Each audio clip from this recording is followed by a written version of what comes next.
हे my beautiful people, welcome back to my channel. कसे आहात तुम्ही सर्व? आय होप की तुम्ही सर्व मजेत असणार.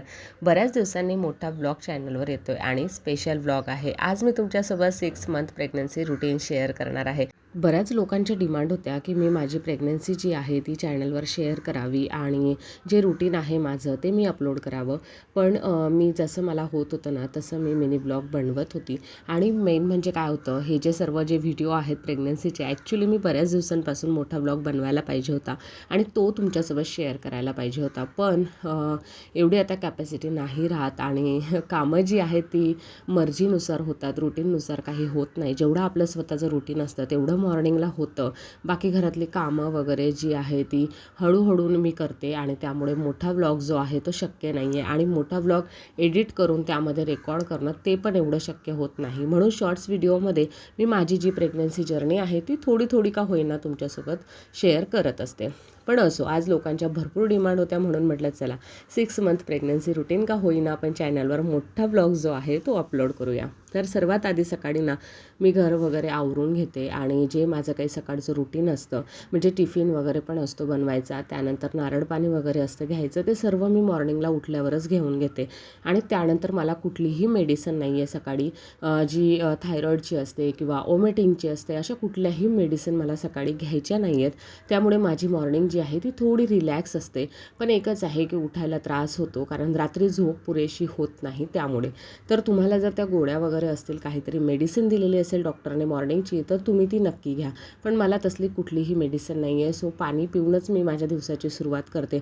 छान कोमट पाणी घेते आणि त्याच्याने माझ्या दिवसाची सुरुवात झाली की जसं टिफिन वगैरे बनवून झाला की मग मी नारळ पाणीही पिऊन घेते.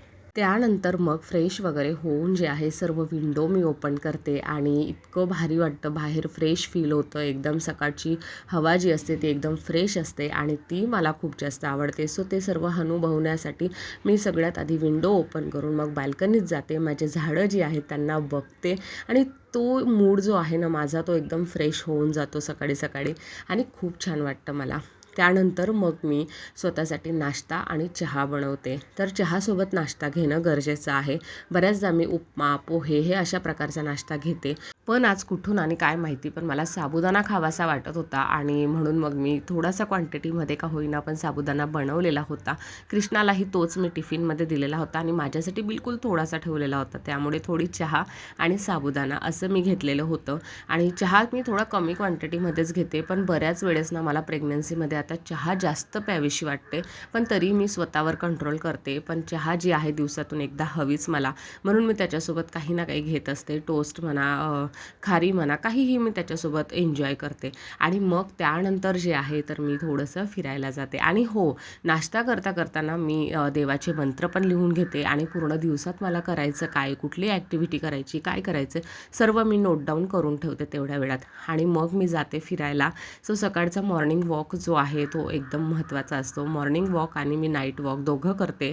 तर सकाळी पण मी थोडंसं फिरायला जाते आणि फ्रेशनअप झालेली असते, त्यामुळे मग मी येताना मंदिरातही जाऊन येते. कारण सकाळी त्या मंदिरामध्ये एवढं प्रसन्न वाटतं ना, आणि मला तरी वाटतं दुसरं कुठल्या ठिकाणी जाण्यापेक्षा आणि घरामध्ये बसून राहण्यापेक्षा इथं जाऊन मला एकदम शांतता वाटते. प्रेग्नन्सीमध्ये शांतता खूप महत्त्वाची असते, कारण कधीकधी आपले मूड जे आहेत ना ते चेंज होत असतात. कधीतरी आपल्याला एकदम शांतता हवी असते आणि प्रेग्नन्सीमध्ये बऱ्याचदा शांतताच हवी असते. अजिबात कसला आवाज नको, काही नको. आणि मंदिरात इतकं प्रसन्न वाटतं. सो मी दररोज जाऊन तिथे बसते निवांत आणि जी काही देवांची सेवा आहे तिथे जाऊन थोडीशी केली की मी अर्धा तास तरी मंदिरात असंच बसून राहते, ज्याने मला खूप फ्रेश वाटतं. आणि मग घरी येऊन जे आहे तर ऑनलाईन एक कोर्स आहे गर्भसंस्कारचा, तो मी करून घेते. आणि त्यातले जे काही पॉईंट्स वगैरे असतील, काही मला आवडत असतील किंवा दिवसभरात काही ॲक्टिव्हिटीज त्यांनी दिलेल्या असतील, काही असेल, ते पुन्हा मी लिहून ठेवते की हे कुठल्या दिवशी करायचं आहे मला, कारण माझ्या पण ऑलरेडी ॲक्टिव्हिटीज असतात. आणि काही मी एक प्रेग्नन्सी वॉल तयार करते माझी, जी मी तुमच्यासोबत शेअर करेलच. सो त्याच्यावर पण मला माझं स्वतःचं ॲक्टिव्हिटीज वगैरे लावून घ्यायचे असतात, काही देवांचे मंत्र वगैरे असतात. सो हे सर्व काही मी तयार करून घेते आणि इथून पण मी थोडेफार पॉईंट वगैरे काढून ते लिहून ठेवते. आणि जसं की तुम्हाला माहितीच आहे की मला आधीपासून लिहायला खूप जास्त आवडतं. मी प्रत्येक व्लॉगमध्ये शेअर करत असते की मला बुक्स रीड करायला आणि मला लिहायला जास्तीत जास्त आवडतं. सो मी त्या गोष्टींवर जास्त फोकस करते. आणि तुम्हालाही तुमचा माइंड जर सेट करायचा असेल प्रेग्नन्सीमध्ये, काही तुम्हाला त्रास वगैरे होत असतील थोडंफार, तर तुम्ही नक्की ना नोटबुक घेऊन बसा, एक देवाचे मंत्र लिहा, काहीतरी लिहा. एवढं प्रसन्न वाटतं ना त्या दुःखापासून. आपलं जे आहे ना मन कुठं चेंज होऊन जातं समजत नाही आणि थोडंसं आपल्यालाही रिलीफ भेटतो, काहीतरी वेगळं करतो आपण आणि एक आपल्याकडून ॲक्टिव्हिटी ती होत असते. प्रेग्नन्सीमध्ये ॲक्टिव्हिटीज करणं खूप महत्त्वाचं असतं. बेबीच्या ब्रेन डेव्हलपमेंटसाठी ह्या गोष्टी खूप गरजेच्या असतात आणि त्यामुळे तुम्ही जे आहे ना ह्या अशा प्रकारचं काही ना काही करत राहा, काहीतरी लिहित राहा किंवा काही ड्रॉइंग वगैरे तुम्हाला जे आवडत असेल ते. सो प्रेग्नन्सीमध्ये मी कुठल्या कुठल्या ड्रॉइंग काढलेल्या आहेत ते सर्व तुमच्यासोबत मी शेअर करेलच पुढे सगळं काही. आणि त्यानंतर जे आहे एक ड्रायफ्रूटचा लाडू मी सोबत घेऊन बसते आणि पाण्याची बॉटल. पाणी जास्तीत जास्त प्या दिवसभरात. तुम्हाला जेवढं पाणी पिता येईल तेवढं पाणी प्या. कारण आता शेवटचे जे महिने असतात ना त्यांना पाण्याची कमतरता खूप लवकर भासायला लागते आणि ते सर्व काही होऊ नये म्हणून पाणी जास्तीत जास्त पिणं गरजेचं असतं. जसंही लॅपटॉपवरचं काम संपतं तसं मी लगेचच एक बुक्स रीड करायला घेते, कारण तेव्हाच माझ्या घरात शांतता असते. कृष्णाही घरी नसतो, तो स्कूलला गेलेला असतो आणि शांततेत बुक्स रीड करणं मला खूप जास्त आवडतं. मग कुठलंही तुमच्या आवडीचं एक बुक्स तुम्ही घ्या. जे सुरुवात केलेली आहे बुक्सला ती बुक्स संपवण्याचा ट्राय करा. आणि माझं आता बरंच आहे की मी प्रेग्नन्सीमध्ये हे बुक्स रीड करू, ते करू, जेणेकरून पुढे मला माहिती आहे की टाईम भेटणार नाही ह्या गोष्टींसाठी. तर जे बुक्स मला रीड करावे वाटत आहेत ते मी पटपट करून घेते. आणि त्यानुसार तुम्ही पण जर तुम्हाला आवडत असतील बुक्स रीड करायला तर नक्कीच करा. तर मी कुठलंही एक माझं जे बुक्सला सुरुवात केलेली असते ते मला 2-3 दिवसात संपवायचं असतं, तर ते बुक्स जे चालू असतं कंटिन्युअसली ते बुक्स मी घेऊन ते रीड करते. आणि असं निवांत बसून खूप छान वाटतं. स्वतःसाठी वेळ दिल्यानंतर मग वेळ येते ती म्हणजे परत घरातल्या कामांची. आता वेळ असते माझ्या देवपूजेची आणि मग त्यासाठी मी पुन्हा एकदा घर जे आहे ते स्वच्छ पुसून घेते. छान कापूरदानी घरामध्ये सुरू करते, देवाचे मंत्र लावते आणि मग मी घर जे आहे ते क्लीन करायला घेते. सो बाहेरचा एरिया वगैरे पूर्ण पुसून वगैरे जे आहे मी क्लीन करून घेते. त्यानंतर उंबरठा लेपन वगैरे करायचं असतं. आता जास्त खाली बसणं होत नाही म्हणून उंबरठा लेपन जे आहे ते जसं मला सोयीस्कर वाटेल 3 दिवसातून 4 दिवसांनंतर अशा प्रकारे मी उंबरठा क्लीन करून घेते. त्याला हळदीचं लेपन करून ठेवते, जेणेकरून जे आहे ना तर तिथेही थोडंसं प्रसन्नता वाटली पाहिजे. आणि ही सवय मला आधीचीच आहे उंबरठा लेपन करण्याची.